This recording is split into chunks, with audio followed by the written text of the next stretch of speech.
Hoje eu vou falar dos transtornos de ansiedade. A ansiedade é um dos pilares conceituais da psicopatologia na atualidade. A ansiedade, juntamente com o pânico, é uma das doenças mais frequentes na população em geral. A ansiedade intervém decisivamente em muitos outros transtornos psiquiátricos e também é uma reação habitual a muitas doenças físicas e a muitas situações psicossociais e familiares. Com relação à ansiedade presente em transtornos psiquiátricos vários, nós sabemos que a ansiedade está presente no pânico, pois o pânico nada mais é do que uma crise de ansiedade aguda. A ansiedade está também presente no estresse pós-traumático, antigamente chamada de neurose de guerra. Está presente na fobia social, pois o indivíduo que tem fobia social, muitas vezes não consegue falar em público, não consegue até comer em público, porque o nível de ansiedade aumenta bastante. A ansiedade também está presente na claustrofobia. O indivíduo não consegue entrar dentro de um elevador, não consegue subir em alturas. Esse tipo de ansiedade para alturas é chamada de acrofobia. E a ansiedade para locais fechados é chamada de claustrofobia. De forma que a ansiedade está presente em muitos outros transtornos psiquiátricos, até mesmo nas psicoses, no chamado transtorno afetivo bipolar, a ansiedade também está presente. A ansiedade é uma condição da existência humana, assim como a angústia. É uma reação, é uma resposta emocional complexa de todo o organismo. Consiste numa percepção de alarme, numa percepção de que algo está em perigo, e essa percepção de perigo desencadeia no próprio organismo uma série de reações biológicas, fazendo com que o organismo tenha que reagir a esta percepção. Esta percepção, muitas vezes, ela é real, mas muitas vezes ela não é real, é neurótica, é puramente neurótica. E a ansiedade, ela realmente dispara no organismo três reações, ou melhor dizendo, três respostas. A primeira resposta, a primeira reação, chama-se de fisiológica. A segunda resposta da ansiedade é cognitiva e a terceira é comportamental. Podemos exemplificar essas três reações dizendo o seguinte: um pai ou uma mãe que tem um filho viciado ou dependente químico, ou mesmo um filho que tem alcoolismo, mas está num período de abstinência, mas quando um determinado dia ele está em casa e resolve sair para as ruas, dizendo que logo voltaria, e se demora a voltar, este pai fica preocupado. Muitas vezes ele entra num processo de ansiedade de tal forma, imaginando situações difíceis, que o filho possa novamente voltar a beber ou usar droga, ou que tenha cometido outro qualquer delito. Então, nesse momento, a primeira reação que ele vai ter é uma reação fisiológica. Isto é, o organismo vai produzir determinadas substâncias para prepará-lo para essa eventualidade. Por exemplo, o organismo geralmente lança na circulação determinadas substâncias, como as catecolaminas, a noradrenalina e a própria adrenalina. E também lança na circulação o cortisol, que é o chamado hormônio de luta. Então, essa reação é chamada fisiológica, é uma característica própria de um sinal de alarme, ou de um sinal de perigo, ou de um sinal de uma ameaça à pessoa. A outra reação são os pensamentos, as ideias, as crenças, as fantasias que se acompanham da ansiedade. Como eu já disse, Se este pai, esse filho sai, fica de voltar e demora a voltar, ele pode ser tomado então por fantasias, por medos, por crença de que o filho voltou a usar droga ou que voltou a beber. Então essa é a chamada reação cognitiva ou resposta cognitiva.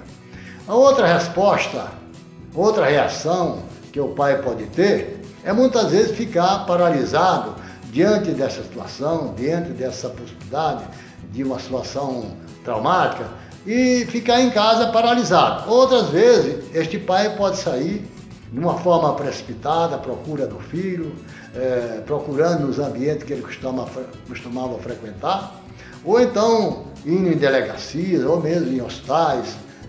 Então, de forma que são essas três reações que acompanham a ansiedade. Uma reação fisiológica, uma reação cognitiva ou uma reação comportamental. Mas é importante se dizer, de antemão, que nem toda ansiedade é patológica. A ansiedade só é patológica quando ela causa limitações e muito sofrimento à pessoa. Quando ela não causa, ela não é patológica. Ela é patológica quando ela excede em duração, intensidade e frequência a situação que produziu a ansiedade. Neste caso, ela é patológica. Mas muitas vezes não é patológica. Há aquelas pessoas que muitas vezes buscam situações como se buscasse uma situação de ansiedade. É como se diz popularmente, busca adrenalina. São pessoas que pulam de paraquedas, ou mesmo que gostam de praticar esportes radicais, simplesmente pelo prazer de sentir a adrenalina no corpo. Forma que existe a ansiedade patológica, quando excede a determinados limites, existe a ansiedade fazendo parte da existência humana. Muitas vezes o indivíduo busca essa ansiedade pelo simples prazer de sentir a adrenalina no próprio corpo. Mas é importante se dizer que se fazer uma diferença entre ansiedade, medo e angústia, e também o estado de luto. Freud tem um livro que ele lançou em 1926, chamado Inibições, Sintomas e Ansiedade. Neste livro, Freud faz uma distinção entre ansiedade e estado de luto. Ele diz que a ansiedade é uma reação frente à ameaça de um perigo, de algo que possa vir a acontecer, como a morte de alguém, uma desilusão amorosa, a possibilidade de uma perda financeira, enfim, é uma reação a algo que pode vir a acontecer. Já o estado de luto é uma reação pelo que já aconteceu, pelas perdas sofridas, seja por perda de uma pessoa amada, quando o esposo perde a mulher, ou quando a mulher perde o esposo, ou quando o pai perde o filho. É sempre situações em que o indivíduo já perdeu. Enquanto a ansiedade é uma expectativa por um tipo de perda, o luto, o estado de luto já é a reação pela própria perda. Então o ser humano, ele vive sempre vivendo situações de perdas e é preciso estar preparado muitas vezes para passar por essas perdas sem cair num desamparo psíquico. Pois o ser humano, ele tem que se preparar para conviver com a angústia. A angústia faz parte da existência humana. O ser humano é filho do seu contexto de referência. O seu contexto de referência engloba a cultura, a genética, a política, o meio em que o indivíduo vive, enfim, tudo aquilo que ele atravessa e tudo aquilo que o constitui. Então o ser humano é filho do seu contexto de referência. Ao contrário dos animais, nós não nascemos prontos para a vida. Ao contrário dos animais, nós nascemos com a identidade. Tudo em nós é construído, é modelado. O animal não precisa dar sentido à vida. O contexto de referência, o seu contexto de referência, não interfere de uma forma decisiva em sua vida. O homem, sim. O ser humano, o seu contexto de referência, interfere substancialmente na sua vida, a sua genética, a sua cultura, a sua família, a sociedade em que ele vive, o ambiente em que ele vive. Tudo isto pode trazer situações de ansiedade. De forma que a ansiedade, a angústia e o medo faz parte da existência humana. Todos nós temos que estar preparados para enfrentar situações de angústia. Muitas vezes nos vemos com muita fragilidade. A angústia, diante de uma possibilidade de fragilidade, pode tomar conta da nossa existência e nos transformar numa pessoa limitada e paralisada. Muitas vezes nós nos vemos como um cristal indefeso e raro, que, diante de qualquer toque mais pesado, de qualquer golpe mais pesado, ele pode ser quebrado. Mas é preciso olhar direito para as coisas, porque o ser humano tem que sempre estar olhando para dentro de si. Esse cristal, que parece ser indefeso, que parece ser raro, não é bem assim. Quando o homem consegue olhar para dentro de si, para olhar para a sua fragilidade e não querer transformar esta fragilidade numa rocha, é esse o momento do encontro consigo mesmo. Quando a pessoa se encontra consigo mesma, a pessoa consegue delimitar os seus parâmetros, adequar sua vida à situação de ser uma vida mais saudável, uma vida com mais verdade, e não fugir para as ilusões da vida, e não buscar os escapes fora de si.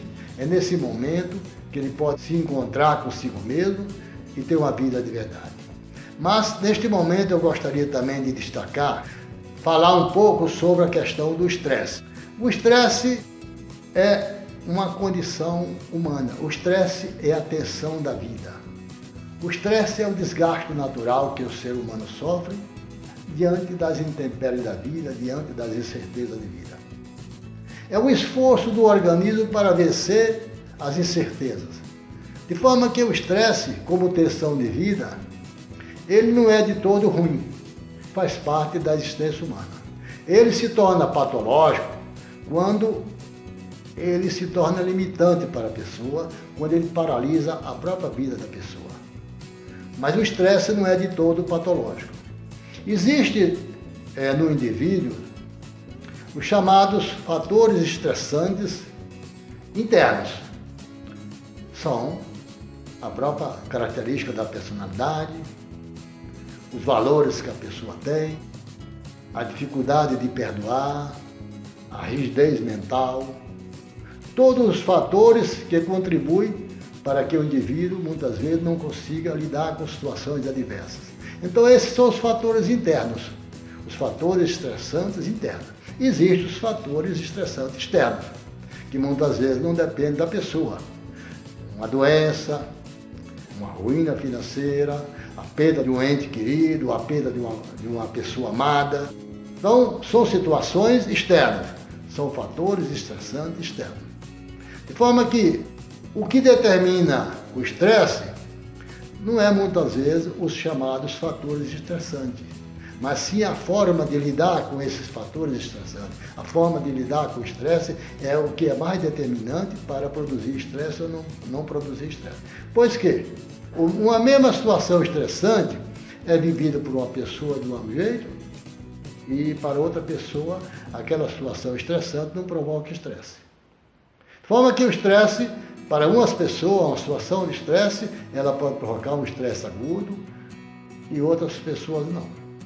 O estresse ele pode ser agudo ou crônico. O estresse crônico é muito comum em pessoas ricas que fazem grandes empreendimentos e muitas vezes temem ruínas financeiras. É comum essas pessoas desenvolverem estresse crônico e para lidar com esse estresse crônico muitas vezes fazem uso de soníferos ou de tranquilizantes mais variados, mais diversos. De forma que no estresse existem 3 reações que a gente pode definir como as mais importantes. A primeira reação para o estresse é chamada de alarme, é a primeira reação. É um estado de prontidão.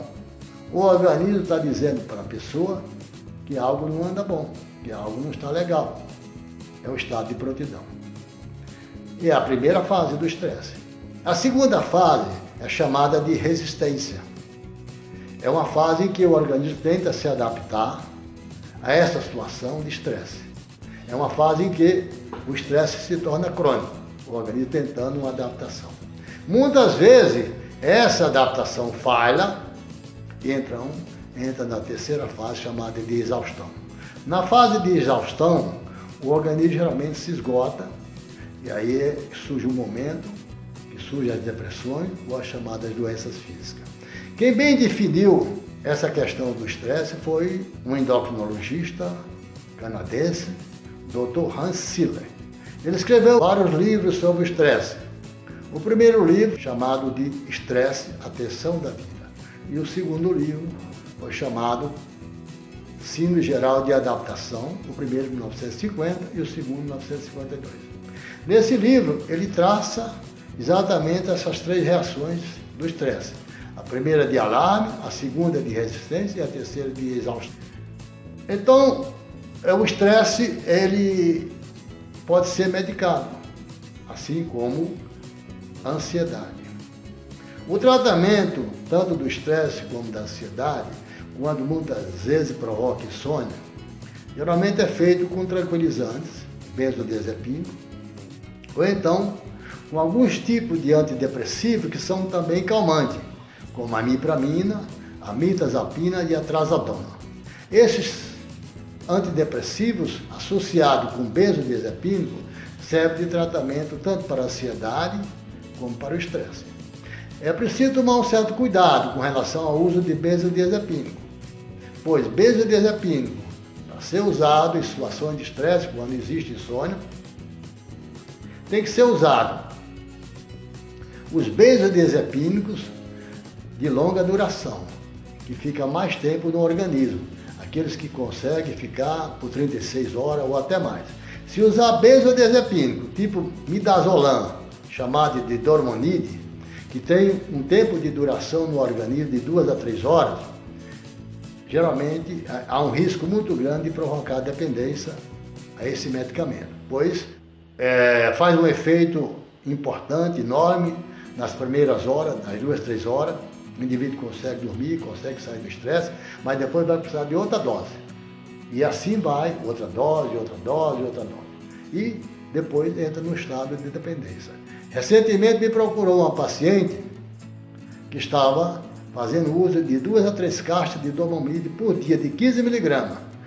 Estava usando midazolam, dormonide, de 2 a 3 caixas por dia. Cada caixa vem em torno de 20 comprimidos. Então ela está numa situação de dependência a este benzodiazepínico. Então eu disse para ela, olha, neste caso a gente não tem como medicar você, a não ser que você fique internada. Porque a retirada desse medicamento não pode ser total. Ele tem que ser retirado gradativamente e vai sendo retirado e sendo substituído por um outro, de longa duração.